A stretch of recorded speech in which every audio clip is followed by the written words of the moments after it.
Super Bowl events and saw the concert downtown that they estimated had over 30,000 piled into Georgia Street and all of the little side streets. And what did it do? It created, they said, gridlock. You couldn't get in, you couldn't get out. You kind of stood there like this and couldn't move one way or the other. 30,000. Now, for Indianapolis, that's a big event, isn't it? Now, imagine you're trying to logistically move several million. In the middle of the night, they pick up all of their belongings and they're commanded to move. Not only that, they've collected all of the riches from all of their neighbors, their gold, their silver, their jewelry, to take with them. And they've got that and the kids on their back and some in their arms, and the few that had any livestock are carrying that all along. But basically, it's whatever you could take is what you could bring. You and 2 or 3 million of your friends. And then you wander. And you wander. And it doesn't seem to make any sense because they double back and then they come forward again and then they go back and then they come forward again. And they go through narrow passages and then they go through long expanses of wilderness and desert. Finally, when you get to the edge of the sea, you think, wow, finally, things are going to go well. Until you look back over your shoulder and you see this huge cloud of dust from Pharaoh's chariots and horses and men. Now that may not sound like a lot to you, but at the time, if you had chariots, it was like the U.S. going to war against Iran. There was no comparison. They outstripped them in terms of manpower, the ability to fight, weaponry, everything. It was no match, or at least it seemed. You're trapped. Narrow opening in the back, soldiers coming through, sea in front of you, 3 million people with nowhere to go. What do? Well, you start complaining, right? That's what they did. You should have left us in Egypt.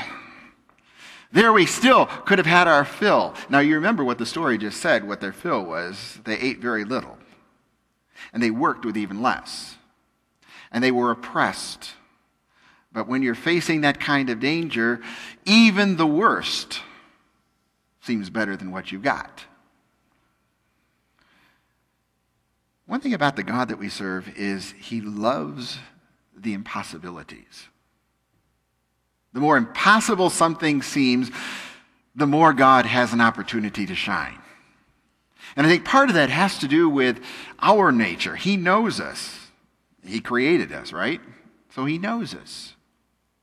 And he knows that if there's any possible way for us to think that we had something to do with our own deliverance, we'll take it.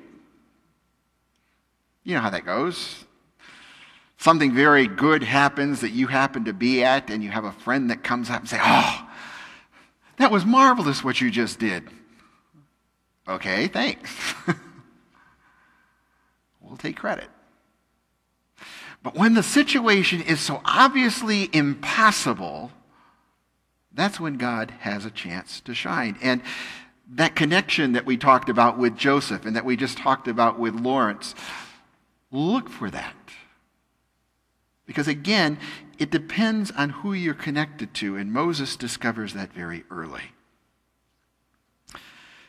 This fledgling nation, now it's 3 million strong now, so it is a little bigger than Abraham or Isaac or Jacob, certainly bigger than Adam or Eve, Cain and Abel, certainly bigger than what we have been reading up to this point, but it's still no match.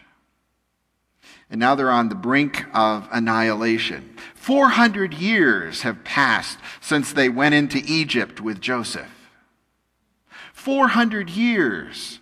And their condition has continually gotten worse. Question is shouldn't God have known that?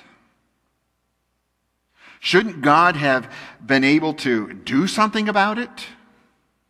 Where was God in the midst of all of this? He saw the oppression of his people. He saw where this was going. And even though their numbers are exploding, their plight is getting worse.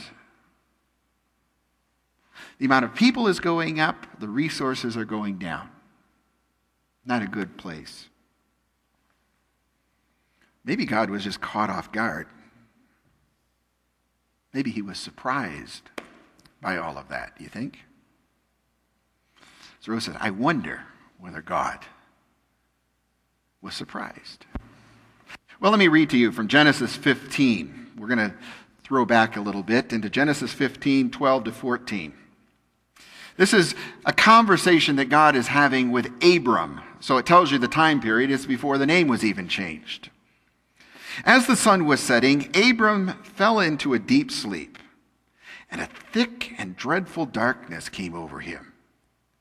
And then the Lord said to him, know for certain that for 400 years your descendants will be strangers in a country not their own, that they will be enslaved, that they will be mistreated there. But I will punish the nation that serves them as slaves, and afterward they will come out with great possessions. Almost to the day the people of Israel come out of Egypt. Coincidence? Not as much coincidence as when you turn that handle, water comes out. They were connected, weren't they? Their God was in control even when they didn't think their God was in control. Even when they weren't quite sure that they would ever escape the Egyptians, that they would ever survive all of this. Now, the other question is, well, since God predicted their slavery, did God cause it? No. The answer to that is a firm no. Their slavery was a result of fear and the sin of the Egyptian people. They could not see this upper story that we've been talking about. They couldn't see this God and who was leading them. As Rose mentioned this morning, Pharaoh was considered their God. And they had other symbols of their religion, of their faith, of this God. And one of those was frogs. Isn't it interesting that our God took aim at their God and said, that's who you want to serve? Let me show you what happens. Can you imagine being overrun with frogs? Everything you opened had frogs. Now, as a little boy growing up on a lake, I can tell you frogs were fun. But if I'd opened kitchen cupboards and found frogs, that was not going to be so much fun. And I can tell you this, when my mother went to do laundry and she emptied the pockets of pants and found frogs, that was not fun for anyone. Not her and not me. God took square aim at their God. And he uses their oppressive sinfulness in order to further his story. Further that upper story of God's deliverance of his people. Listen to Exodus 6. Then Lord said to Moses, now you will see what I'll do to Pharaoh. Because of my mighty hand, he will let them go. Because of my mighty hand, he will drive them out of this country. God also said to Moses, I am the Lord. I appeared to Abraham, I appeared to Isaac, I appeared to Jacob as God Almighty. But by my name, the Lord, I did not make myself known to them fully.